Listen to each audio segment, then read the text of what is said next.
Terima kasih kepada Ustadz Amar yang telah menyampaikan informasi-informasi kurikulum untuk 1 tahun ke depannya dan agenda-agenda selanjutnya untuk kelas-kelas yang ada agenda ya.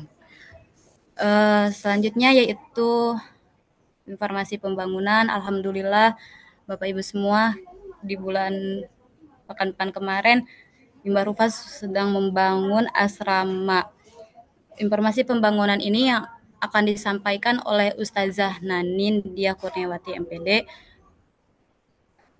Apakah Ustazah Nanin sudah ada di ruang Zoom?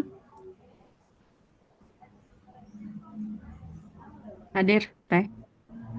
Alhamdulillah. Eh, Mungkin untuk mempersingkat waktu, saya silakan untuk Ustazah Nanin menginformasikan pembangunan yang sedang ada di Pondok Pesantren Mimbar Rufas ini. Baik, Bismillahirrahmanirrahim. Assalamualaikum warahmatullahi wabarakatuh. Waalaikumsalam warahmatullahi wabarakatuh. Bagaimana kabarnya Bapak Ibu semuanya sehat? Sehat, alhamdulillah. Alhamdulillah. Sehat. Alhamdulillah. Gimana rasanya Bu, MK-nya nggak bertemu putra-putrinya? Rindu tidak? Rindu banget. Rindu banget. Kangen. Dikira saya anaknya doang Bu yang kangen. Ternyata orang tuanya juga sama ya, Masya Allah. Namun ya karena kita baru bertemunya 2 pekan yang lalu ya. Jadi biasanya kita kalau melihat jaraknya agak cukup dekat, maka biasanya kita di-online-kan dulu. Agar bagi orang tua yang jauh-jauh Bu, ya, kalau dari Bekasi ke sini 2 jam ya. Ada lagi yang dari Garut, ya, ada lagi yang dari mana tuh? Jakarta gitu ya. Maka kita mencoba dan mengambil jalan tengah karena jaraknya juga belum terlalu lama, maka insya Allah MK offline-nya di bulan September. Tidak apa-apa ya, Bapak Ibu ya. Iya, nggak apa-apa. Alhamdulillah. Ya, insya Allah Bu, hari ini anak-anak sudah jalan-jalan bersama para ustadz-ustazahnya ya. Dan Alhamdulillah pagi ini sangat ramai sekali di pesantren. Baik, Alhamdulillahirabbil alamin. Assalatu wassalamu ala asrofil anbiya wal mursalin wa ala alihi wa ashabihi ajmain amma ba'du. Bapak Ibu yang saya cintai karena Allah, Alhamdulillah dalam kesempatan kali ini kita bisa bertemu kembali meskipun secara online ya. Mudah-mudahan tidak mengurangi rasa rindu kepada Ananda dan mudah-mudahan kita semuanya dalam kondisi sehat walafiat. Dalam kesempatan kali ini, insya Allah saya mendapatkan amanah untuk menyampaikan salah satu progres pembangunan yang sedang dilaksanakan di Pondok Pesantren dan PKBM Mimbar Hufaz. Alhamdulillah, Pondok Pesantren dan PKBM Mimbar Hufaz tahun ini memasuki tahun ke-7, ya, tahun ke-7 di mana eh, secara kondisi pembangunan yang tadinya hanya satu lokal ya, sekarang kita memiliki 3 lokal yang itu terus bertumbuh dan berkembang sedikit demi sedikit. Tahun lalu kita melaksanakan pembangunan di daerah Kufah ya beserta dengan satu rumah dinas dan insya Allah dengan izin Allah mudah-mudahan tahun ini Allah lancarkan semua prosesnya. Kita akan coba membangun daerah wilayah asrama Ikhwan yang SMP atau kita kenal dengan istilahnya asrama Basroh ya di situ. Karena kami sadari betul Bapak Ibu ya dengan segala keterbatasan dan kekurangan kami yang belum bisa memberikan fasilitas terbaik bagi anak-anak, namun kami sangat berharap gitu ya, mudah-mudahan eh, proses ini akan terus berjalan, tentunya dengan dukungan semua pihak. Maka kami rasa betul santri-santri membutuhkan tempat yang sudah eh, lebih nyaman lagi gitu ya. Dan insya Allah per baru 1 pekan inilah, baru 1 pekan ini kita mulai melakukan pembangunan. Nah ini wilayah yang sedang dibangun. Yang pertama adalah ini sudah dilakukan penggalian pondasi, ya penggalian pondasi. Kemudian juga sudah dilakukan yang terakhir itu apa teh? Pengecoran, ada pengecoran? Nah, ini ya, pengecoran tiang-tiang bangunan. Karena bangunan yang akan kita bangun, insya Allah ini akan menggunakan pondasi untuk 3 lantai menggunakan cakar ayam. Jadi tentunya agak sedikit besar-besar tiangnya gitu ya. Dan ini agak cukup nanti memakan waktu. Alhamdulillahnya lahan ini kosong ya. Jadi anak-anak tidak terganggu meskipun ada pembangunan. Nah, maka kami dari Pondok Pesantren dan PKBM Mimbar Hufaz gitu ya ingin mengajak serta Umi Abi semua, ayah bunda semua gitu ya untuk bisa turut bersinergi dan berkolaborasi dalam rangka pembangunan asrama Pondok Pesantren Mimbar Hufaz. Tentu ini menjadi sebuah peluang bagi kita semua ya untuk bisa memberikan kontribusi terbaik dan apa yang kita lakukan sesungguhnya adalah akan menjadi amal-amal yang akan kembali kepada diri kita sendiri gitu ya.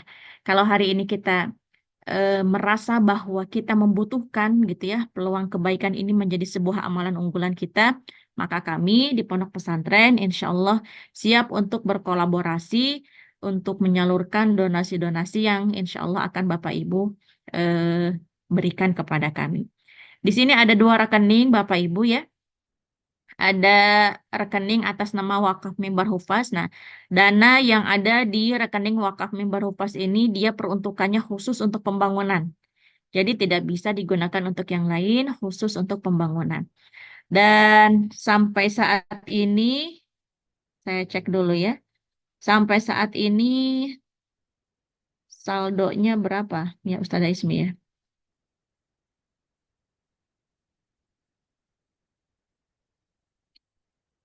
Nah, sampai saat ini saldo yang tersedia di rekening wakaf ini, alhamdulillah masih terdapat 1.829.500.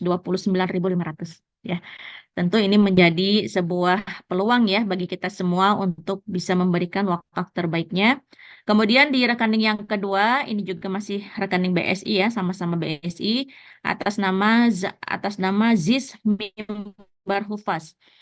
ZIS Mimbar Hufaz ini rekening yang memang diperuntukkan untuk penyaluran dana-dana zakat, infak, dan sedekah ya. Dan alhamdulillah zakat yang terkumpul hingga pertanggal berapa ini ya?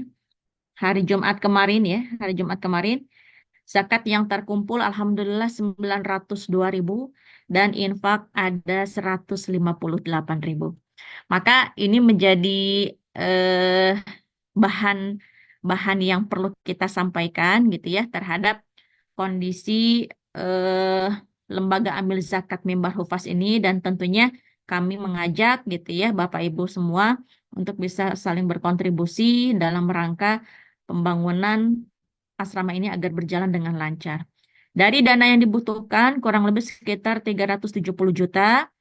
Sampai saat ini dana yang tersedia baru 150 juta ya. Tapi kami tidak berkecil hati, kami tidak berputus asa, kami yakin bahwa apa yang sedang kita lakukan ini adalah milik Allah gitu ya. Maka kita juga memohon kepada Allah agar Allah menolong perjalanan ini dan Allah berikan kemudahan hingga proses pembangunan asrama ini bisa berjalan dengan lancar. Yang terakhir saya mohon doa kepada Bapak Ibu semuanya gitu ya. Karena doa Bapak Ibu semuanya menjadi sumber kekuatan juga bagi kami. Mudah-mudahan apa yang Bapak Ibu doakan bagi keberlangsungan proses pendidikan anak-anak kita, ya, kemudian penyediaan sarana dan prasarana buat anak-anak kita diberikan kebaikan dan juga keberkahan yang berlimpah ruah. Mungkin itu saja Bapak Ibu yang bisa saya sampaikan, tidak berpanjang kalam. Akhirul kata, wassalamualaikum warahmatullahi wabarakatuh. Waalaikumsalam warahmatullahi wabarakatuh. Warahmatullahi wabarakatuh. Assalamualaikum warahmatullahi wabarakatuh.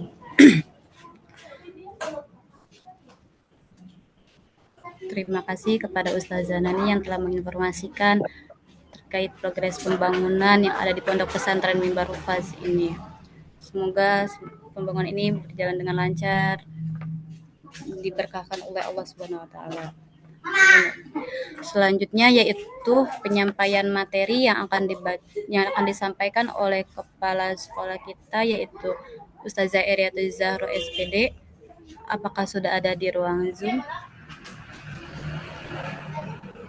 Ada, insya Allah. Alhamdulillah. Ibu Bapak semua, selanjutnya itu acara penyampaian materi pada pagi hari ini. Waktu dan tempat saya persilakan. Bismillahirrahmanirrahim. Assalamualaikum warahmatullahi wabarakatuh. Waalaikumsalam warahmatullahi wabarakatuh. Umi Abi, apa kabarnya? Sehat? Sehat, alhamdulillah. Alhamdulillah, Masya Allah. Salam dari kakak-kakak santri ya. Mudah-mudahan di pesantren juga semuanya diberikan kesehatan. Mohon maaf, saya lagi sedikit flu.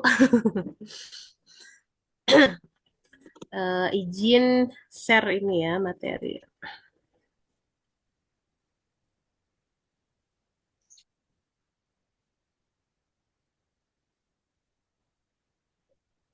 Sudah terlihat?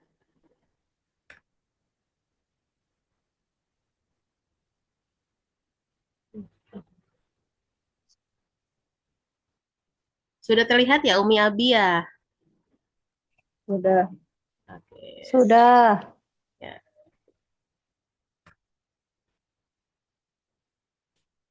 Bentar. Bismillahirrahmanirrahim. Alhamdulillahirrabbilalamin wabihi nasta'inu ala umuri dunya waddin wassalatu wassalamu ala asrofil anbiya'i wal mursalin wa ala alihi wa sahbihi ajmain amma ba'du. Puja dan puji syukur mari kita panjatkan kepada Allah yang telah memberikan kita begitu banyak kenikmatan, nikmat iman, nikmat Islam, nikmat sehat, nikmat waktu luang. Yang insya Allah hari ini kita sedang melaksanakan kegiatan kajian majelis Quran secara online. Mudah-mudahan diberi keberkahan oleh Allah Ta'ala. Salawat serta salam mari kita curah kepada Nabi kita Nabi Muhammad Sallallahu Alaihi Wasallam, kepada keluarganya, sahabatnya, luar tabiin, biasa. atba'u tabiin, dan kita selaku umatnya. Umi Abi yang Allah muliakan, insya Allah hari ini saya akan memaparkan tentang pembelajaran mendalam. Minta tolong admin ya. Tentang pembelajaran mendalam di Pondok Pesantren Mimbar. Mungkin Umi Abi ada yang pernah dengar tentang pembelajaran mendalam, atau bagi yang apa namanya guru mungkin ya, itu mungkin pernah mendengar tentang pembelajaran mendalam atau deep learning. Nah, insya Allah saya akan memaparkan pembelajaran mendalam di Pondok Pesantren Mimbar. Sebelum kita mulai ke materi pembelajaran mendalam, sini saya akan ada satu ayat ya.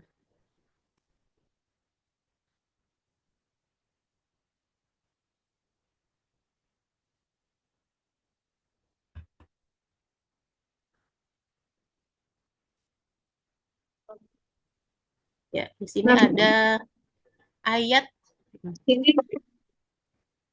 Muncul kan Ibu ya? Umi Abi muncul ya?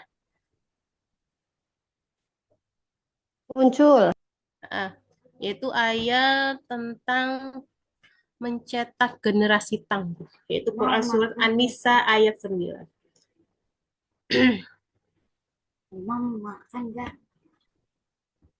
Ya, di sini kita bacakan. Ayat ini ayat apa ya? Maknanya cukup dalam ya, karena dengan mencetak generasi tangguh ini kita butuh pemahaman khusus. Nah, di sini saya mengambilnya Quran An-Nisa ayat 9. Bismillahirrahmanirrahim. A'udzubillahi minasyaitonir rajim. Wal yakshal ladzina law taraku min khalfihim dzurriyyatan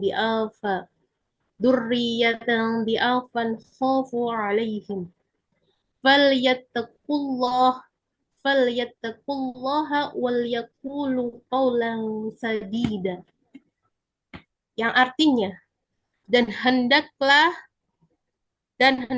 takut kepada Allah orang-orang yang seandainya meninggalkan di belakang mereka anak-anak lemah yang mereka khawatir terhadap kesejahteraan mereka. Oleh sebab itu, hendaklah mereka bertakwa kepada Allah dan hendaklah mereka mengucapkan perkataan yang benar. Dari ayat ini, mungkin Umi Abi bisa menyerapi ya. Ayat ini begitu banyak makna. Nah, salah satu tafsir Al-Muyassar yaitu ada kekhawatiran, ya. Dengan cara apa? Dengan ikhtiar seperti apa? Nah, di sini tafsir Al-Muyassar yang saya ambil itu dengan cara menjaga harta benda mereka, mendidik mereka dengan baik, dan menyingkirkan segala gangguan dari mereka. Hendaklah berkata kepada mereka dengan ucapan yang sejalan, dengan semangat keadilan dan yang baik. Maksudnya apa? Kita harus bisa menjaga harta benda anak-anak kita. Mendidik mereka dengan baik, memberikan kualitas pembelajaran, memberikan kualitas pendidikan yang baik, dan menyingkirkan segala gangguan dari mereka. Dan hendaklah berkata, dan lisan ini nih, berkata yang baik. Berkata yang baik itu bukan hanya baik aja, perkataan yang jujur dan juga perkataan yang lemah lembut. Dari ayat ini begitu begitu banyak ya kita mengambil sebuah hikmahnya, bahwasannya kita sebagai orang tua memberikan hak kepada anak kita, memberikan pelayanan pendidikan yang terbaik, menjaga lisannya kita ya, dengan lisan yang baik, yang jujur, yang lemah lembut. Karena ini adalah perjuangan kita sebagai orang tua untuk anak-anak kita. Makanya kita sebagai orang tua selalu memohon kepada Allah ya, semoga anak-anak kita menjadi anak yang soleh dan soleha dengan rezekinya gitu. Jadi Umi Abi, dengan kita mendidik anak-anak kita, ini adalah sebagai ladang pahala kita sebagai orang tua untuk memberikan yang terbaik kepada anak kita. Dalam Quran surah An-Nisa ayat 9. Selanjutnya, saya akan memaparkan tentang tujuan pendidikan. Dari ayat yang tadi, ya, An-Nisa ayat 9 itu ternyata dalam tujuan pendidikan. Nah, dalam tujuan pendidikan menurut Undang-Undang Nomor 20 Tahun 2003 tentang Sistem Pendidikan Nasional, yaitu mengembangkan potensi peserta didik agar menjadi manusia yang beriman, bertakwa kepada Tuhan Yang Maha Esa, berakhlak mulia, sehat, berilmu, cakap, kreatif, mandiri, dan menjadi warga negara yang demokratis serta bertanggung jawab. Ini tujuan pendidikan nasional, tujuan sangat mulia, ya, yang diawali dari kita harus beriman dan bertakwa kepada Tuhan Yang Maha Esa. Tujuan pendidikan Islam yaitu menjaga fitrah manusia. Fitrah manusia itu sendiri kita harus menjaga. Yaitu apa? Terhadap beribadah kepada Allah Ta'ala. Kita sebagai manusia punya fitrah, yaitu beribadah kepada Allah Ta'ala, menjalankan sunnahnya, dan menjadi khalifatullah secara bertahap. Ya. Jadi bukan merusak bumi, tapi kita menjaga bumi ini secara bertahap. Karena proses pendidikan itu membutuhkan setiap tahapnya demi tahap. Umi Abi, ya Allah muliakan. Tujuan pendidikan nasional dan juga tujuan pendidikan Islam ini sangat mulia, di mana anak-anak kita mempunyai menghadirkan gitu ya manusia-manusia yang menjaga fitrahnya kepada Allah dan juga khalifatullah, memakmurkan bumi dengan maksimal. Dan ini juga punya prosesnya, di mana proses ini saling keterkaitan dari kami sebagai lingkup pendidikan dan juga apa namanya orang tua sebagai orang tua dan nanti ada lingkungan masyarakat.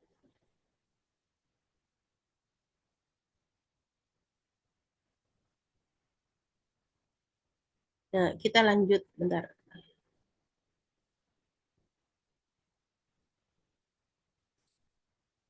Lanjut tentang pembelajaran mendalam menurut kementerian.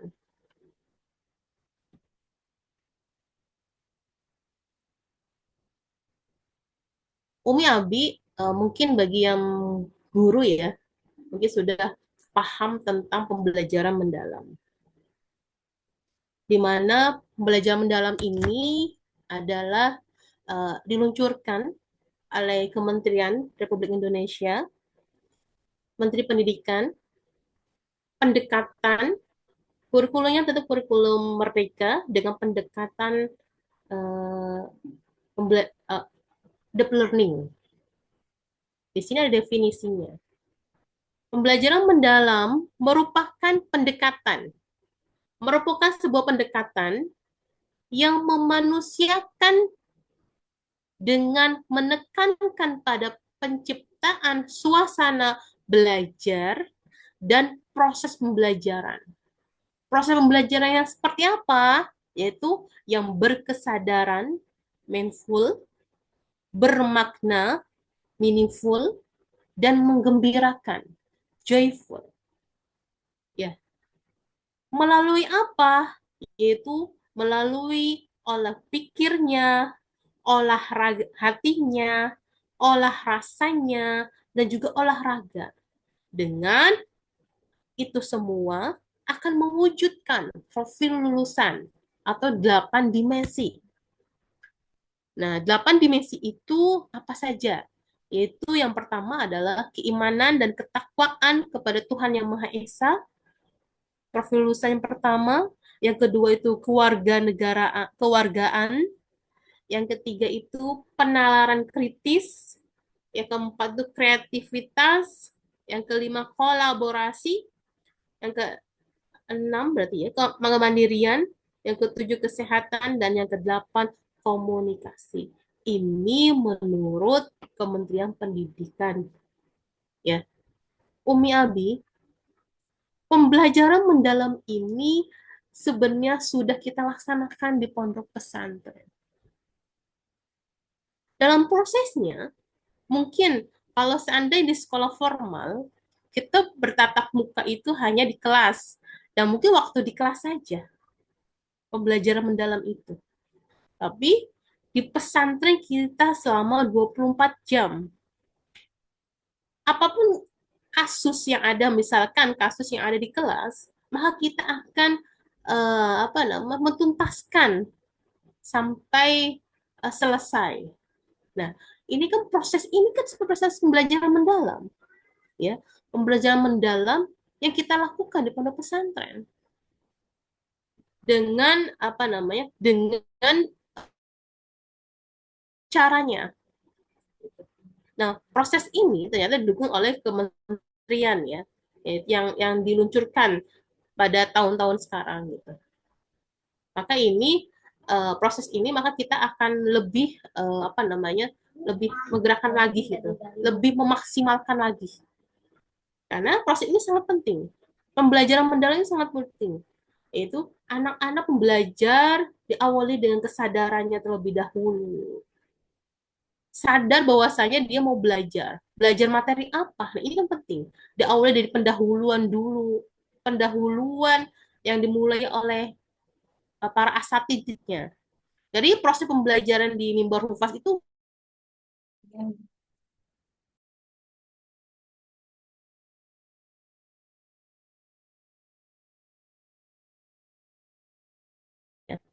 kita ada proses niatnya terlebih dahulu. Kita sadar terlebih dahulu gitu. Dan juga mindful, bermakna. Apa yang kita apa yang kita ajarkan itu bermakna tidak. Siswa yang belajar itu sangat memaknai apa yang dia ajarkan tidak gitu. Bermakna dalam kehidupan sehari-hari, dalam kehidupan nyata, dan juga bermakna dalam dirinya dalam mendapatkan pembelajaran itu. Ya, ini sangat penting dalam proses pembelajaran. Dan yang terakhir adalah joyful, menggembirakan. Anak-anak sudah sadar, sudah memaknai apa yang diajarkan, maka akan menggembirakan. Jadi proses menghafal itu menggembirakan oleh anak-anak gitu ya. Dalam tahfiz misalkan gitu. Bukan hanya mereka langsung menghafal saja dengan tekanan, tapi enggak. Kita ada prosesnya, kesadarannya dulu, terus memaknai dengan tadaburnya. Habis itu mereka dengan suasana hati yang senang, mereka akan menghafal. Dan proses ini, Umi Abi, bukan langsung. Semuanya ada tahapannya. Sesuai dengan lingkungannya. Karena kan setiap individu santri itu punya karakter masing-masing. Apalagi dengan didukung oleh lingkungan sekitarnya, lingkungan masyarakat, lingkungan keluarganya, atau lingkungan yang dulu di SD-nya gitu. Dan ini sangat berpengaruh.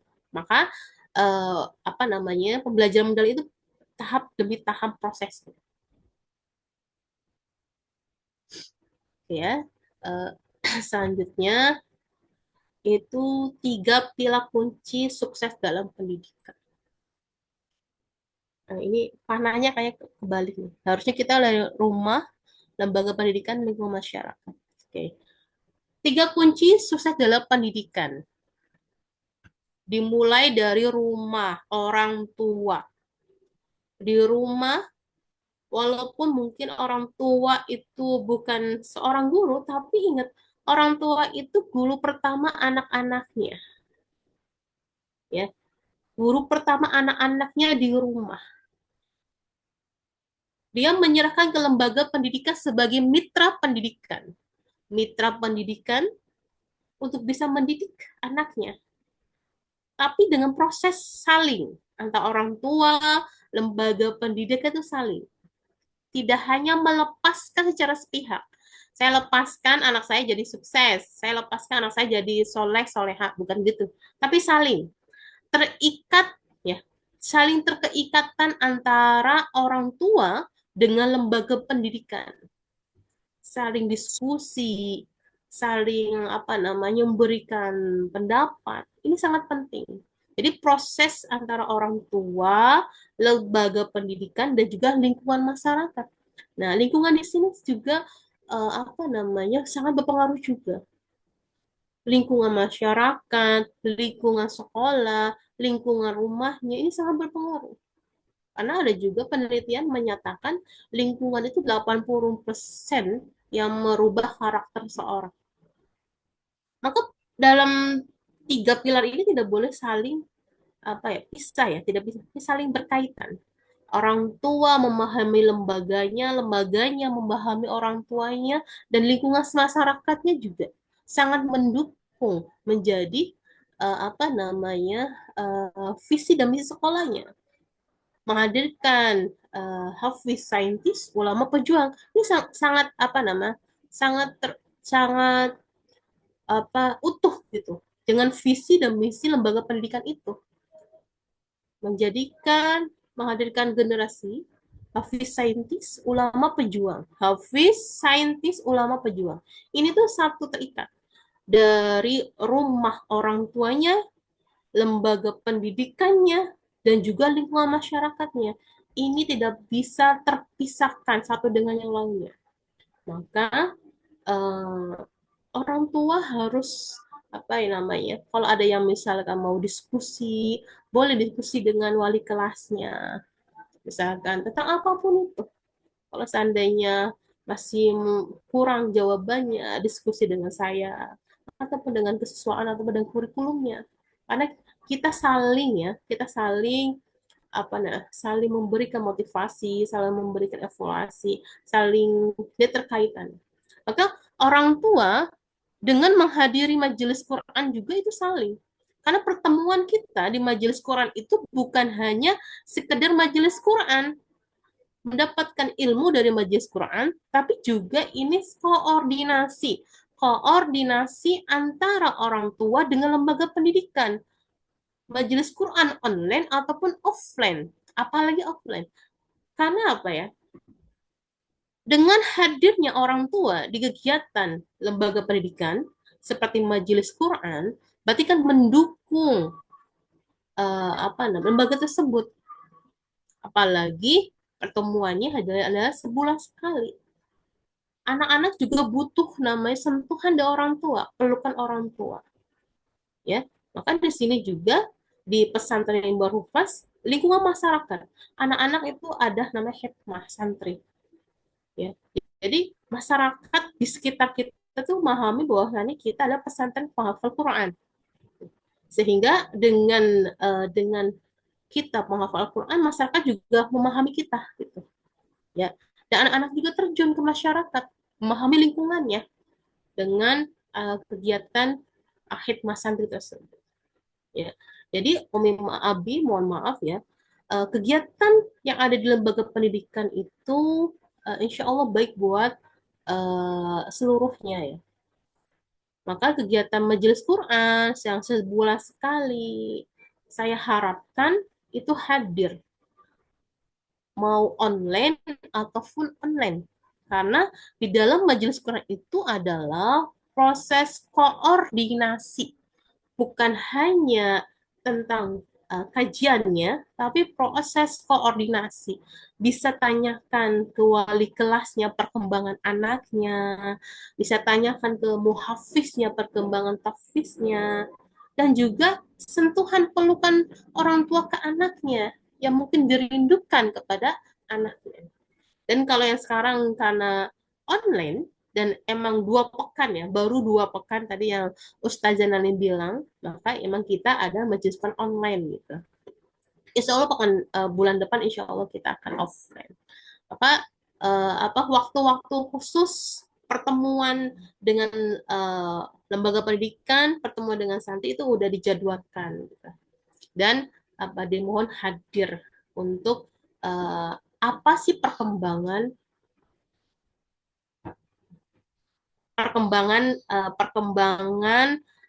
yang ada di pondok pesantren. Jadi Umi Abi di majelis itu boleh diskusi ya, boleh diskusi dengan wali kelasnya, boleh diskusi dengan kami, saya sebagai kepala sekolah, atau dengan Ustazah Nanin sebagai bendahara, atau kepada Pak Kiai kita, kayak Haji Usmauludi sebagai mudir dan juga ke anak-anak kita. Ini sangat penting. Jadi bukan hanya datang saja ketemu sama anaknya, bukan hanya sekedar itu. Jadi paham betul gitu, paham betul dengan kondisi pesantren. Yang insya Allah hari ini ya, insya Allah kita membuat pembangunan khusus di Basro untuk anak-anak SMP. Alhamdulillah SMA sudah selesai. Sekarang kita yang SMP. Ini juga kita dari lembaga pendidikan mungkin ada yang mau wakaf. Gitu. Nah ini kan saling koordinasi. Mungkin dari tim dari POMG, dari Wali Amanah, ya. Jadi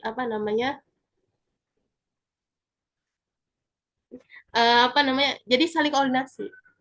Nah, ini juga bukan paksaan gitu. Kita saling memahami satu dengan yang lainnya gitu. Makanya saya bilang ke ketua POMG didiskusikan aja Pak, kalau seandainya mau wakaf silakan. Boleh dari POMG sebagai mitra kami ya. POMG itu sebagai jaringan gitu ya. Orang tua itu nama lembaga dari POMG gitu. Nah, ini sangat penting memahami lembaga, memahami orang tua dan lingkungan masyarakat. Dengan semua ini, mudah-mudahan menghadirkan sesuai dengan visi dan misi pendidikan tersebut. Selanjutnya, saya akan menyampaikan tentang struktur kurikulum di Pondok Pesantren Mbah Hufaz. Umi Abi, mungkin menteri setiap ganti menteri mungkin ada kebijakan baru gitu ya dalam dunia pendidikan. Ada entah itu dari kurikulumnya, dari pendekatannya, ada perubahan lah gitu. Tapi insya Allah di pondok pesantren kita sudah punya struktur kurikulum tersendiri yang mungkin beda dari pesantren yang lain atau sekolah yang lain. Ya, struktur ini udah dirancang oleh Ustadz Uus Mauludin ya dengan sangat teliti dan berlevel sesuai dengan jenjang. Jadi emang sesuai dengan porsinya lah. Jadi apapun perubahan yang ada di kementerian, kita mengikutin ya, kita mengikutin proses perubahan itu, tapi kita juga punya struktur tersendiri. Jadi proses itu kita masukin secara pelan-pelan gitu ya, yang tidak merubah struktur kurikulum kita. Tapi kita ikutin kebijakan-kebijakan baru, kita ikutin, apalagi kebijakan-kebijakannya itu membuat kita itu semakin lebih maksimal. Kita ikutin kebijakan-kebijakan dari pemerintah. Tapi untuk pondok pesantren sendiri kita punya struktur kurikulum tersendiri, dan ini adalah khasan kita. Yang pertama, kita ada 3 materi pembelajaran. Yang pertama adalah materi pembelajaran pokok. Materi pembelajaran pokok ini berarti materi yang sangat penting di pesantren Mbah Hufaz. Karena ini pokoknya. Pokok dari pesantren Mbah Hufaz. Nah, karena materi pembelajaran pokok ini mempunyai kualitas jam pelajarannya itu lebih banyak. Ya, JP-nya itu lebih banyak. Karena ini adalah sebagai visi dan misinya gitu. Dan yang kedua adalah materi pembelajaran modulasi. Sistemnya per modul. Sistem per modul itu berarti materinya sedikit, tapi tuntas. Misalkan selama 3 semester, 3 bulan. 3 bulan belajarnya itu selesai, ganti lagi 3 bulan berikutnya. Gitu. Jadi, bukan materi yang sangat banyak di setiap pekannya, bukan. Tapi setiap pekannya itu paling hanya 3 materi, 3 mata pelajaran gitu. Karena sistemnya modulasi tuntas. Setelah tuntas ganti mata pelajaran baru. Nah, ini sistem kita dan sudah terstruktur sesuai dengan jenjangnya. Dan yang terakhir adalah materi pembelajaran keterampilan. Karena yang pesantren kita ini pesantren dan naungannya PKBM, maka ada keterampilan khusus di PKB itu. Keterampilan yang sesuai dengan zamannya. Insya Allah bulan Agustus September nanti kita ada lomba, habis itu nanti kita ada namanya kegiatan culture, yaitu desain grafis dan juga service AC ya. Nah, ini juga keterampilan khusus, di mana anak-anak dibekalin keterampilan khusus, tapi anak-anak juga materi pokoknya itu udah didapatkan. Jadi materi pokoknya ini yang paling penting. Ya, materi pokok paling penting, habis itu materi modulasi yang dituntaskan, dan juga punya skill setiap individunya yang berbeda-beda sesuai dengan minat dan bakatnya. Jadi ada yang bakatnya bertanam, ada yang bakatnya berikan ya, berkebun, ada juga mengelas, ada juga yang tibun, ada juga yang tata boga. Dan ini ini akan sesuai dengan skillnya masing-masing, dikelompokkan dengan skillnya masing-masing. Nanti mereka kalau kelas 7 mereka masih meraba biasanya ya. Habis itu mereka akan memilih, oh saya skillnya di sini, skill saya di sini. Nanti ini ada dikelompokkan tersendiri oleh bagian kesiswaan. Dan juga kita punya 6 kompetensi. Kompetensi ini adalah mungkin kalau Umi Abi kelas kali ya. Kompetensi awal tuh kelas 7, kompetensi dasar tuh kelas 8. Kompetensi terampil 1 itu kelas 9. Kompetensi terampil 2 itu kelas 10. Kompetensi mahir 1 berarti kelas 11. Dan kompetensi mahir 2 berarti kelas 12. Makanya di Pondok Pesantren Mimbar Hufaz itu kita harapkan pesantrennya selama 6 tahun dari SMP dan SMA. Karena kita sudah mempunyai 6 kompetensi. 6 kompetensi ini ada struktur kurikulum di pesantren Mimbar Hufaz. Makanya mohon maaf kami tidak menerima SMP dari luar. Kenapa? Karena SMP dari luar itu belum tentu mempunyai kompetensi yang sesuai standar kita. Bagaimana kompetensi awalnya? Sudah selesai belum kompetensi awalnya? Bagaimana kompetensi dasarnya? Udah selesai belum kompetensinya? Apalagi kompetensi terampil satunya udah selesai belum? Makanya di pesantren Mimbar Hufaz kita jenjangnya 6 tahun dan juga kita belum menerima SMP-nya dari luar pesantren Mimbar Hufaz. Seperti itu ya Umi Abi ya. Karena emang struktur kurikulumnya kita udah jelas yaitu selama 6 tahun pesantren. Selanjutnya, apa sih materi pembelajaran pokok? Nah, materi pembelajaran pokok itu yaitu Al-Quran.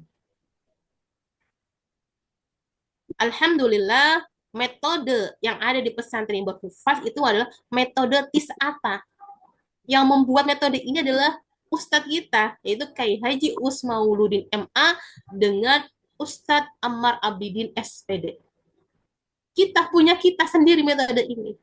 Maka mudah-mudahan dengan metode yang kita punya sendiri, pelaksanaan Al-Qur'annya lebih maksimal. Metode Tis'ata itu ada 9 langkah. Ya. Jadi Umi Abi yang mungkin baru kelas 7, anak-anak itu bukan langsung menghafal, tidak. Tadi, seperti dalam pembelajaran deep learning, kita berkesadaran dulu, ya kan? Tahsihun niyanya, yang memperbaiki niat itu kan berkesadaran. Memperbaiki bacaannya, tahsin kiroahnya, itu kan berkesadaran. Habis itu bermakna, tadabur maknai, terjemah itu maknai. Apa kandungan-kandungan dari setiap ayat demi ayatnya, mentadaburi, memaknai bahwasanya setiap ayat-ayat ini sangat menyentuh di hati dalam kehidupan kita sehari-hari. Sehingga anak-anak saat anak-anak menghafal, ya, saat anak-anak memberikan Al-Quran itu dengan cara menggembirakan, joyful gitu, senang, karena mereka paham betul, mereka sudah memperbaiki niatnya, ya kan? Habis itu mereka sudah bacaannya terbaiki, habis itu dia sangat memaknai terjemahannya, dan habis itu dia menghafalkan dengan cara senang gitu menghafalkannya. Nah, langkah-langkah ini yang mungkin berbeda dari pesantren yang lainnya. Metode Tis'ata ini metode yang langsung dari pesantren Mimbar Hufaz oleh Kiai Haji Uus Mauludi MA dan juga Ustadz Ammar Abidin SPD. Maka dengan metode ini, ya, dengan penemuan langsung dari Mimbar Hufaz, mudah-mudahan anak-anak itu lebih maksimal lagi.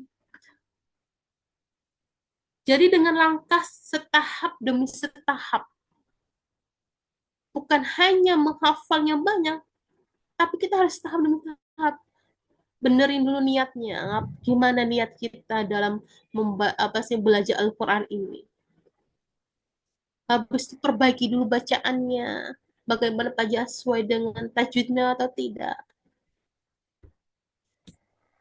Habis itu terjemahannya, setiap terjemahan di dalam Al-Qurannya, memaknainya, ya. Habis tadabbur tilawahnya, baru langkah berikutnya itu tahfiz. Umi Abi ya Allah muliakan, proses ini bertahap Umi Abi.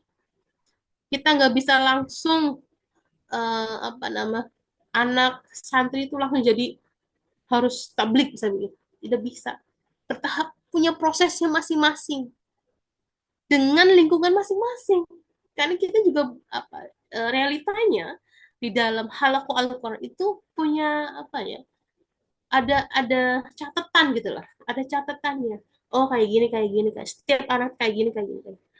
Pendekatannya juga berbeda-beda setiap anak. Oh kalau yang ini pendekatannya seperti ini, seperti ini. Oh kalau yang ini dia bisa mungkin apa namanya berapa lembar.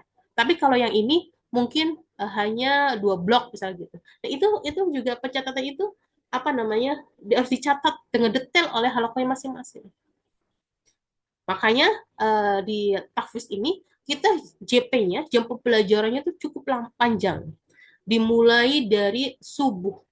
Ba'da subuh sudah mulai pembelajaran Al-Quran. Tadabbur. Habis subuh jam 6.15 gitu ya, istirahat. Habis itu langsung makan, tiket, lanjut lagi pembelajaran Al-Quran. Jam 7.30 itu dengan berbagi niat, dengan apa sih yang bermakna gitu ya, terus diingatin terus tadabbur dengan para muhafiznya. Habis itu mulai apa namanya nggak langsung tahfiz, biasanya mereka mengingat dulu hafalan yang kemarin. Ini punya proses sampai sekitar jam 9.40 gitu, jam 10 itu selesai gitu, jam 9.45 gitu selesai. Segitu panjangnya, karena ini adalah materi pelajaran pokok kita di pesantren Barhufaz. Ini pokoknya itu Al-Quran. Prosesnya yang panjang juga.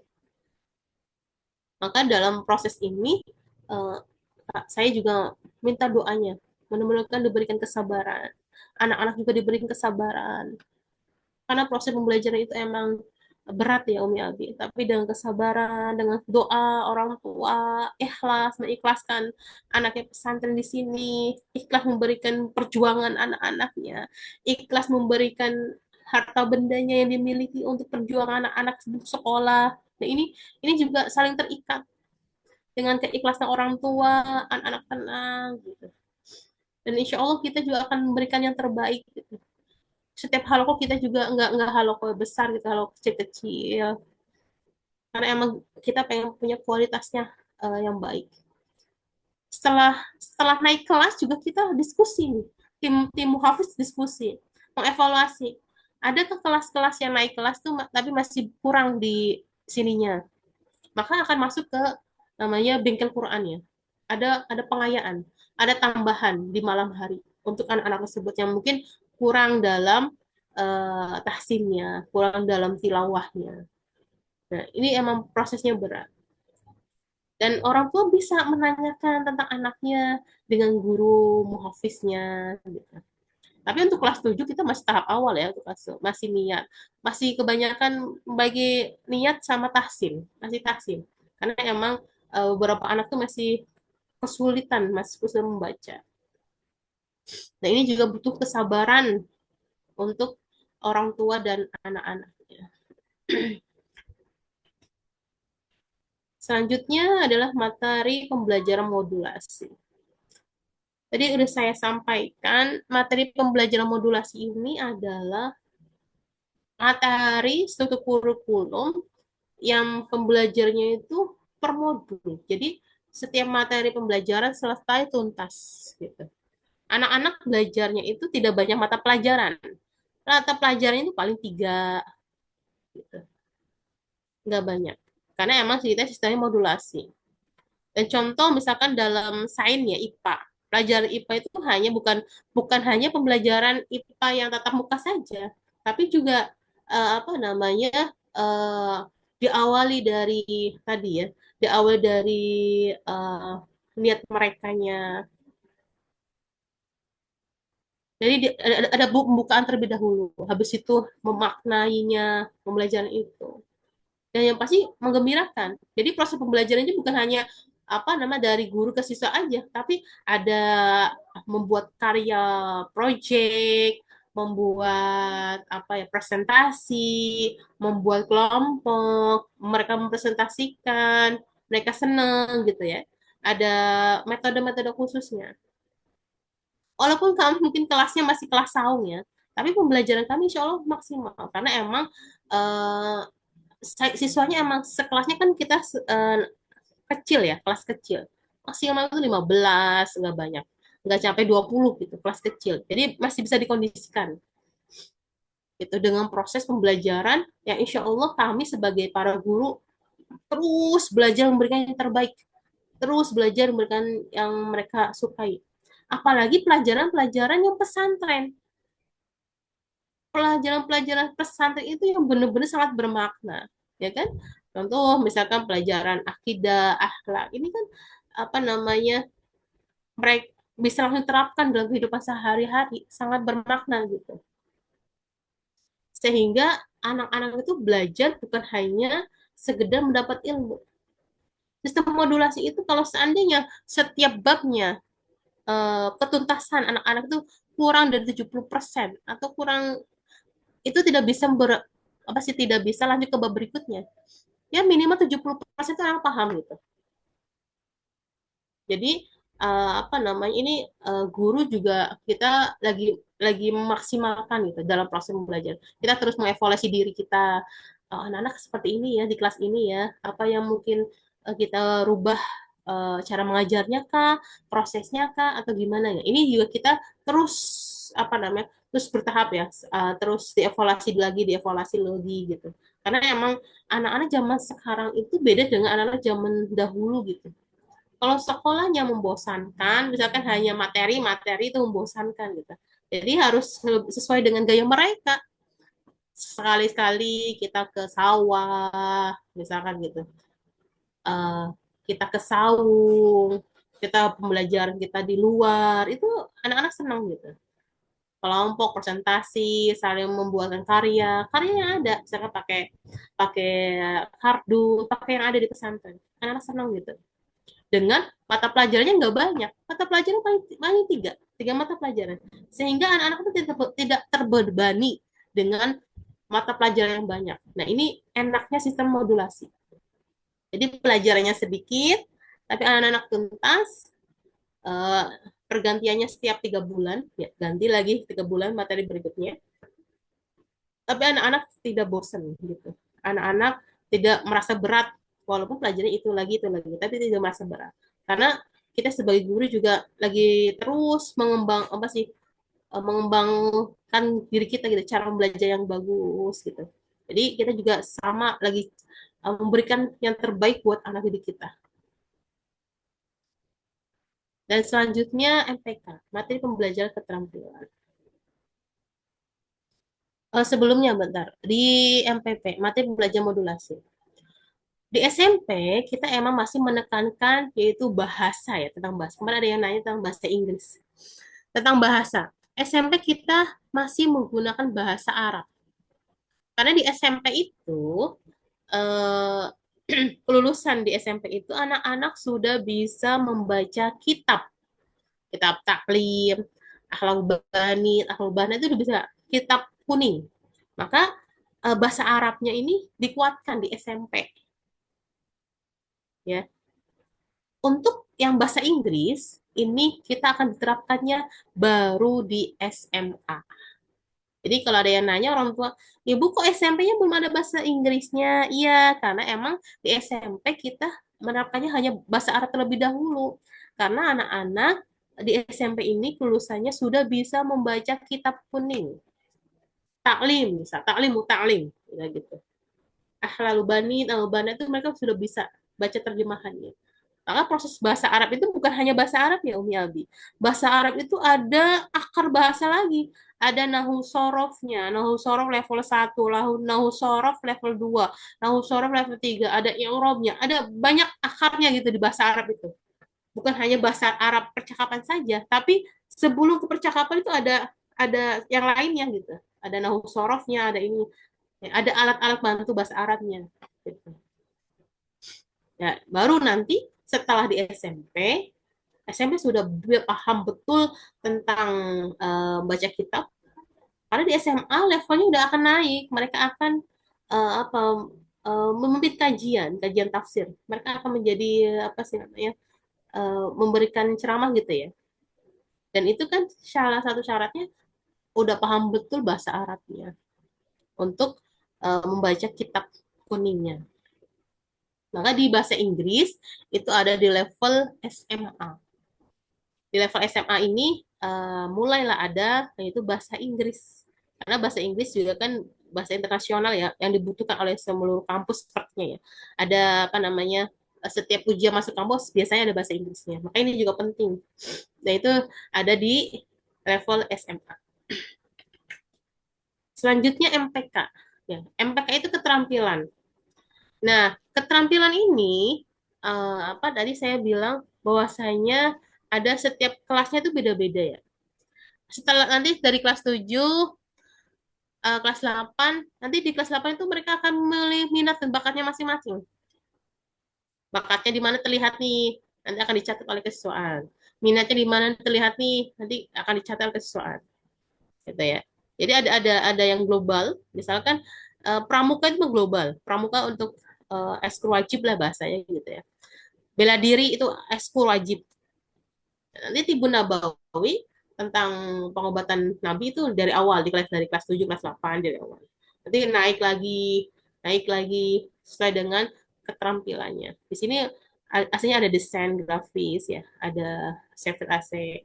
Belum saya tulis ya. Jadi keterampilan ini ada skill. Anak-anak itu senang juga pembelajaran yang skill. Kalau lagi mengelas gitu ya, mereka senang. Apalagi yang minatnya tuh mengelas, membuat apa nama rak sendal, rak sepatu. Kalau yang minatnya berkebun terus, menanam terus. Berikannya minatnya berternak, ya udah ternak ayam di mana-mana. Tahu-tahu telurnya di mana-mana gitu. Jadi masih walaupun belum maksimal ya mereka merawatnya, masih hanya sekedar beternak gitu. Tapi mereka udah tahu caranya gitu. Ruginya gimana gitu. Nah, ini juga apa sih namanya? eh Walaupun ini ya, jadi masih masih eh, masih berkelompok gitu.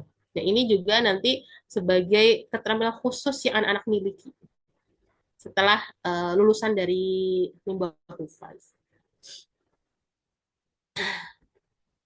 Nah, sebelum terakhir nih, sampai jam 11 ya. Profil lulusan MHK. Ada 4 pilar Mimbar Hufaz. Kalau anak-anak santri bilangnya 4 pilar MHK. Nah, ini kuncinya Umi Abi. Saat liburan, saat majelis Quran tuh ini yang harus ditanyakan ke anak-anak tuh. Mereka sebenarnya udah paham. Gimanakah spiritualnya? Gimanakah intelektualnya? Gimanakah leadershipnya? Gimanakah entrepreneurshipnya? Nah, ini 4 pilar MHK ini adalah profil lulusan MHK, di mana spiritual ini berkaitan dengan cara membangun hubungan baik dengan Allah. Baik dalam melakukan ibadahnya, menguatkan niat, dan mengamalkan isi ajarannya. Ini spiritual. Dan ini cukup berat. Ya, harus terus dievaluasi anak-anak kita. Naik turunnya emang kerasa. Bu, dan kita juga kan di Mimbar Hufuz itu pembelajaran mendalami juga dengan cara halaqah tarbiyah ya, bukan hanya halaqah Al-Quran, tapi kita ada halaqah tarbiyah. Nah, halaqah tarbiyah itu salah satunya kita mengevaluasi 4 pilar ini. Gimana Kak? Kan sepekan sekali ya halaqah tarbiyah ini. Spiritualnya lagi nurun atau tidak pekan ini. Nah, ini saya lagi kayak gini Bu, saya lagi gelisah Bu, bla bla bla bla. Nah, ini dicatat oleh murabinya, oleh pembina murabinya. Jadi catat, setiap anak beda-beda. Karena ini sangat penting, harus terus dikontrol. Yang kedua, intelektualnya, yaitu berkaitan dengan membangun semangat para santri untuk mencintai ilmu. Ilmu, cintai ilmu itu bukan hal mudah ya Umi Abi. Ini sangat susah. Belajar itu sampai sepanjang hayat hidup kita. Belajar itu dari mana saja. Dengan ada apa ya, anak-anak menumbuhkan cinta ilmu ini, semangat belajar dimanapun, dengan apapun. Ini sangat penting. Dan ini terus kita evaluasi. Karena anak-anak itu masih naik turun. Ya, saya juga pribadi juga gitu. Terus dievaluasi diri saya sendiri. Saya juga naik turun gitu. Makanya ada namanya di halakoh tarbiyah ini sebagai deep learning-nya untuk masalah lulusan ini, profil lulusan ini. 4 pilar ini sangat penting. Leadership-nya berkaitan dengan membangun tanggung jawab diri dengan amanah. Dengan amanah yang diberikan, siap siap menjadi pemimpin dan siap dipimpin.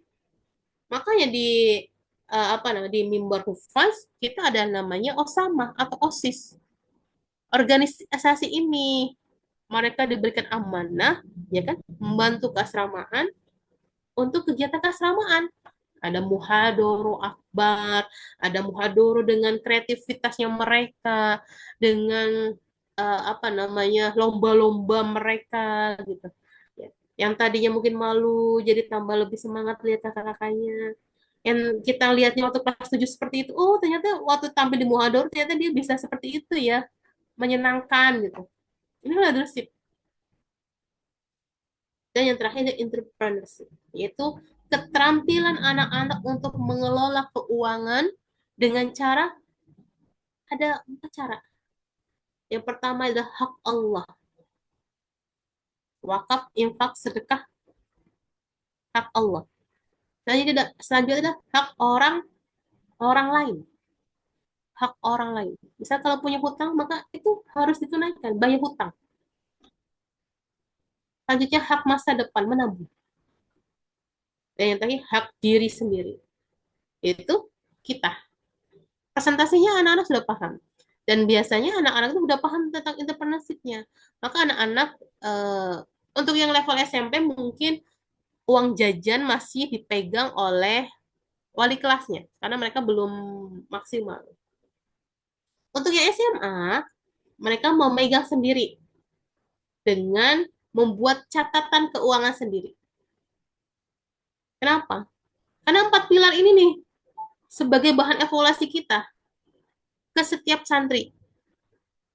Orang tua jadi bisa mengevaluasi juga, kak gimana hari ini spiritualnya, kak gimana hari ini intelektualnya, leadership-nya gimana, entrepreneurship-nya gimana. Karena anak-anak itu hebat ya pemikirannya ya. Anak-anak yang SMP, ibu saya tahun depan pengen punya ini. Insya Allah saya mau nabung setiap bulan 100.000. Kata saya, oh gitu. Nah, emang dapat transferan dari Umi sama Abi berapa? 200. Jadi saya mau nabungnya 100.000. Jangan lupa infak sodakonya ya. Iya, Bu. Kamu punya hutang nggak? Nggak punya. Gitu. Jadi mereka udah tahu nih langkah-langkahnya. Hak Allah dulu, orang lain, masa depan, baru diri sendiri. Tapi saya juga menekankan kepada anak-anak, ingat ya, menabung bukan berarti pelit, kata saya gitu. Menabung itu ya menabung, bukan berarti kamu pelit pada diri kamu sendiri, gitu. Saya malah meminta ke orang lain, gitu. Saya sering menekankan itu kepada santri. Jadi hak masa depan boleh, tapi jangan jangan suka, jangan juga pelit pada diri sendiri, hak diri sendirinya. Nah ini adalah profil lulusan 4 pilar MHK. Dan mungkin Umi Abi kita sering harus terus mengevaluasi ini. Kalau di Mimbar Hufaz kita ada halaqah tarbiyah, maka ini salah satu bahan evaluasinya yaitu tentang 4 pilar MHK. Mungkin ini materi dari saya tentang pembelajaran mendalam di pesantren Mimbar Hufaz. Mohon maaf kalau ada salah-salah kata atau salah-salah yang lainnya. Saya mengucapkan banyak dari saya. Assalamualaikum warahmatullahi wabarakatuh. Waalaikumsalam warahmatullahi wabarakatuh.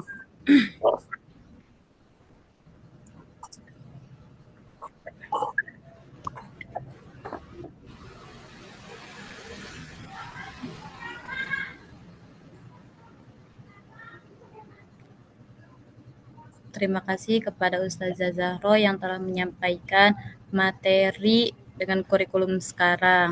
Semoga Bapak Ibu semua dapat memahami apa yang disampaikan oleh Ustazah Rita Zahro. Selanjutnya, sebelum ada pengumuman yang terakhir, kita buka diskusi dulu dari para materi-materi yang tadi. Silakan Bapak Ibu, barangkali ada yang ditanyakan atau yang didiskusikan.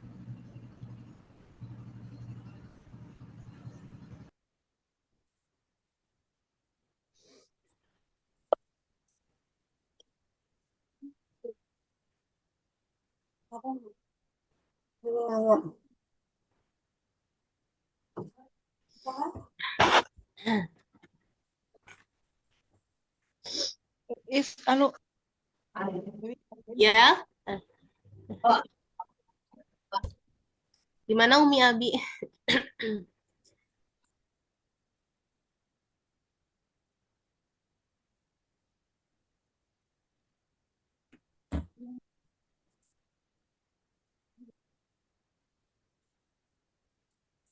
Eh, bisa dipahami nggak kira-kira Umi Abi tadi dari materi yang saya sampaikan? Mudah-mudahan bisa dipahami ya Umi Abi ya tentang pembelajaran mendalam di luar Hufaz. Insyaallah Ustazah, insyaallah. Mungkin berikan masukan gitu ya kepada kami gitu.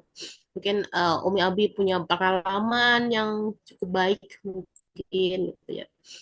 Karena insya Allah kami juga bertahap, kami juga memberikan yang terbaik lah buat para santri gitu. Kami terus berjuang, terus apa namanya, terus koordinasi gitu ya, konsolidasi dengan yang lainnya. Mudah-mudahan kami hanya mengharapkan anak-anak menjadi anak yang soleh-soleha ya, menjadi kader ulama, para penghafal Quran gitu. Dengan niat tulus gitu ya, niat tulus orang tua gitu menyekolahkan ke kami, memberikan yang apa sih, menitipkan ke kami gitu. Insya Allah kami juga memberikan yang terbaik kepada anak-anak para santri. Kita saling kerjasama ya, orang tua dengan kami lembaga, biar menjadi anak-anak yang lebih baik lagi. Gitu. Bahkan mungkin ada pertanyaan atau mungkin ada pengalaman atau mungkin ada yang mau dibahas boleh. Dari materi apa aja boleh. Dari tadi pengumuman ataupun yang lainnya. Atau dari pembangunan boleh, silakan. Izin Bu Izin Zahro, bertanya. boleh Umi menambahkan sedikit? Boleh, Mi. Silakan, Ya, Mi. baik Bapak Ibu, alhamdulillah pemaparan yang tadi sudah disampaikan oleh Ibu Zahro itu sangat sangat mendalam sekali ya, sangat mendalam sekali. Saya hanya ingin menguatkan bahwa tugas pembelajaran deep learning ini sejatinya adalah bukan hanya tugas kami di lembaga pendidikan, ya. Bukan hanya tugas kami selama di pesantren, akan tetapi ini juga perlu dipahami sehingga para orang tua di rumah ataupun ketika hadir secara offline ke pesantren, ini kita sudah betul-betul menyamakan frekuensinya, gitu ya. Bahwa anak-anak kita tanpa kita sadari mereka sudah memasuki fase bukan anak-anak lagi ya, tapi fase sudah masuk kepada fase balik misal ya. Maka di dalam Islam fase balik ini sudah kita kenal dengan namanya dewasa. Maka apa kaitannya dengan pembelajaran mendalam ini? Maka anak-anak kita sudah mulai perlu sering diajak diskusi dan komunikasi yang benar, gitu ya. Kami sering menemukan bahwa ada kesedihan ya di anak-anak itu ketika mereka tidak bisa ngobrol sama kedua orang tuanya, gitu. Mungkin kalau ngobrol biasa itu sering mungkin ya, tapi lebih kepada menggali perasaan terdalam hati anak-anak gitu. Nah, maka kami sangat berharap Bapak Ibu pembelajaran dan pendekatan mendalam ini bisa dilakukan sinergi baik ketika bertemu dengan anak-anak ataupun kami ketika di pesantren gitu. Sehingga anak-anak betul-betul merasakan hadirnya sosok orang tua dan sosok guru di dalam kehidupan mereka, gitu ya. Maka jika ditanya mengapa Majelis Quran itu menjadi agenda rutin kita tiap bulan, dan kita sangat berharap ketika Majelis Quran itu orang tua bisa hadir, gitu ya.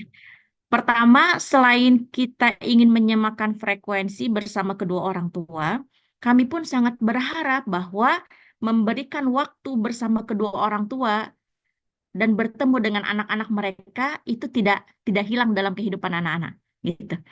Jadi kami memberikan kesempatan kepada orang tua meskipun pesantren gitu ya, meskipun jauh, tapi orang tua masih bisa bertemu dengan anaknya, anak masih bisa melepas rindu bersama kedua orang tuanya 1 bulan 1 kali gitu ya. Jadi nggak terlalu jet lag gitu ya, nggak merasa anak tuh nggak merasa aku tuh dijauhkan dari orang tua, aku tuh dibuang gitu ya, kasarannya begitu. Tapi anak-anak merasa bahwa aku sedang dilatih untuk betul-betul hidup mandiri karena aku sudah mulai dewasa. Nah, kami sangat berharap apa namanya pembahasan atau pembicaraan bersama anak-anak gitu ya, eh, dari orang tua, dari ayah ataupun bundanya sudah mulai masuk kepada ranah membuka kesadaran anak-anak gitu ya. Nah, misalnya gitu. Bagaimana perasaan kamu selama 1 bulan ini di pesantren? Kamu bahagia tidak? Gitu. Kamu sedih tidak? Apa hal-hal yang bikin kamu bahagia? Gitu. Sehingga orang tua tuh tahu, oh ternyata ketika jauh dari orang tua, anak-anak itu ternyata bisa bahagia meskipun tanpa kita. Gitu. Tapi hal yang membuat mereka bahagianya kita juga harus tahu. Oh, ternyata dia bisa bergaul bersama orang-orang. Oh, ternyata dia bisa berkomunikasi. Oh, ternyata dia nggak mudah berkeluh kesah. Oh, ternyata dia nggak mudah menangis. Dan kita berikan apresiasi itu. Terutama untuk anak-anak yang santri baru gitu ya. Maka kami sangat berharap pembicaraan di awal ini jangan banyak menyinggung mengenai masalah target-target. Tapi hasil pembelajaran itu akan sangat nampak dari sikap dan perilaku yang mereka tunjukkan kepada orang tuanya. Ketika ada yang keliru atau misalnya ada yang belum sempurna gitu, maka lagi-lagi orang tua memberikan peran gitu dalam proses pendidikan anak-anak. Dan nanti itu bersama kami eh, apa yang saling melengkapi satu dengan yang lain. Kita bukan kita bukan mencari keluarga tidak gitu ya. Tapi kita insya Allah dalam hal ini adalah mencoba ingin mencari solusi bersama agar proses pendidikan anak-anak ketika berada di pesantren juga bisa berjalan dengan lancar. Gitu ya Bapak Ibu. Mudah-mudahan Allah mudahkan seluruh prosesnya dan Allah jadikan anak-anak kita menjadi generasi-generasi yang terbaik. Itu saja mungkin Bu Zahra.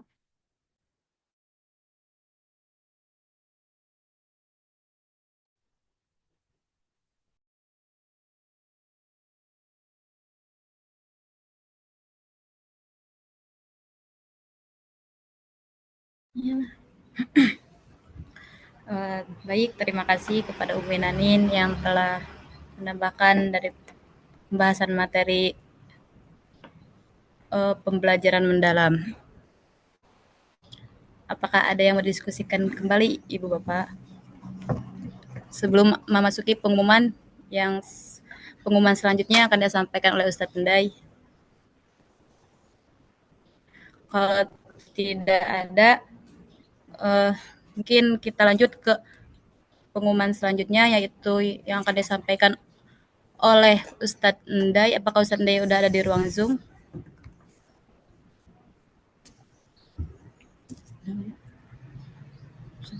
Alhamdulillah anak sudah masuk. Alhamdulillah. Saya persilakan kepada Ustadz Endai yang akan menyampaikan pengumuman yang terakhir. Baik, Bismillahirrahmanirrahim. Sebelumnya suaranya jelas nggak ya? Jelas. Jelas, jelas.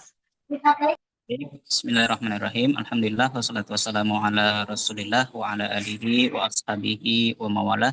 Amma ba'du. Pertama yang saya hormati Mudirul Am Pondok Pesantren Mimbar Rufas Kiai Haji Usmauluddin MA, juga Ustazah Nanin selaku bendahara yayasan dan Ustazah Retu Zahro selaku Ketua PKBM yang semoga senantiasa diberikan keberkahan oleh Allah Subhanahu wa taala. Umi Abi sekalian, untuk informasi yang ingin saya sampaikan pada kesempatan kali ini yaitu berkaitan dengan kegiatan di bulan Agustus ya. Di bulan Agustus kita sepakati dengan para asatidz yaitu akan mengadakan kegiatan LDK sekaligus camping ya. Nah, kenapa kegiatan LDK kita gabung dengan kegiatan camping? Pertama, alasannya yang pertama yaitu untuk efisiensi waktu dan sumber daya ya. Nah, dengan menggabungkan dua kegiatan sekaligus itu dapat menghemat waktu ya, karena ketika dipisah nih itu akan waktunya tidak efektif karena di bulan di Januari itu waktunya sangat singkat sekali untuk kemudian banyak kegiatan sehingga banyak pelajaran yang sebetulnya harus dituntaskan gitu. Nah, agar waktunya kemudian efisien, maka kegiatan LDK ini kita akan gabungkan dengan kegiatan camping. Nah, walaupun awalnya itu akan di bulan Juli akhir, akan tetapi pertimbangannya adalah tentu kita memikirkan juga ya terkait dengan apakah nanti kesiapan anggarannya dan lain sebagainya. Oleh karena itu pertimbangan dan kesepakatan para asatidz akhirnya kita undur saja menjadi akhir bulan Agustus agar persiapan baik dari orang tua ataupun santri dan panitia juga bisa lebih maksimal mempersiapkannya.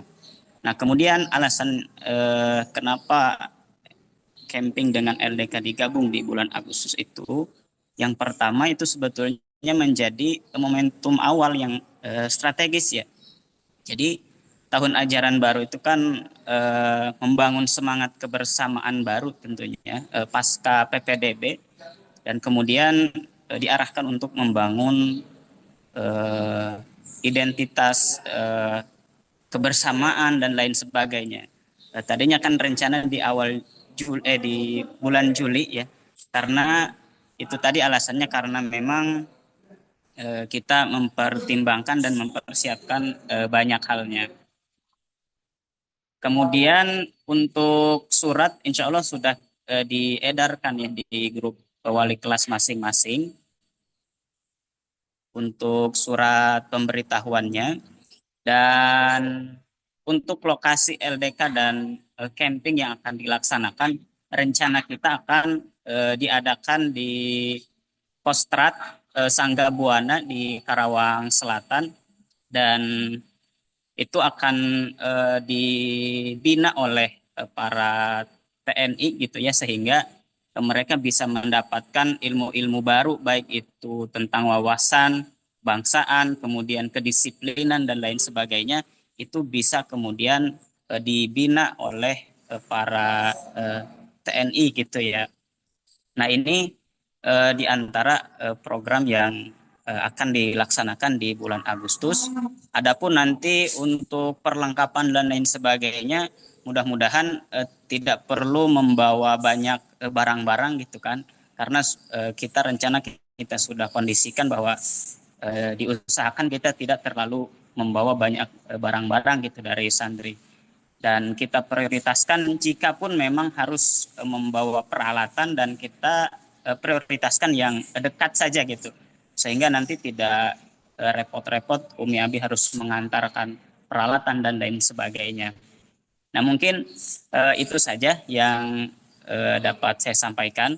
Nanti untuk informasi lebih lanjut atau ada yang sekiranya belum jelas, bisa langsung ditanyakan ya. Baik itu langsung saja nanti bertanya, japri saja ke nomor saya jika ada hal yang sekiranya belum jelas. Baik, itu saja mungkin informasinya. Kurang lebihnya mohon maaf. Assalamualaikum warahmatullahi wabarakatuh. Waalaikumsalam Assalamualaikum warahmatullahi warahmatullahi wabarakatuh. wabarakatuh. Terima kasih kepada Ustadz Enda yang telah menyampaikan pengumuman dari program bulan Agustus ini. Apakah ada yang mau ditanyakan lagi, Bapak Ibu?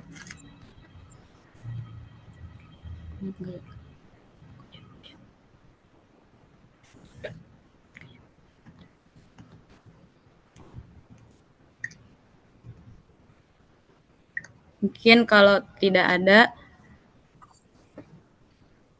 saya tutup acara ini ya. Alhamdulillahirrabbilalamin, tidak terasa telah sampai di penghujung majelis Quran di pagi menjelang siang. Kami ucapkan jazakumullah khairan katsiran kepada seluruh Bapak atau Ibu yang telah hadir di acara majelis online ini.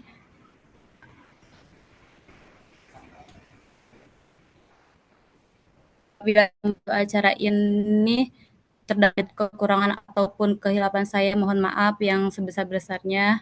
Sebelum kita tutup, bagi Bapak Ibu yang bersedia untuk membuka kameranya, silahkan dibuka.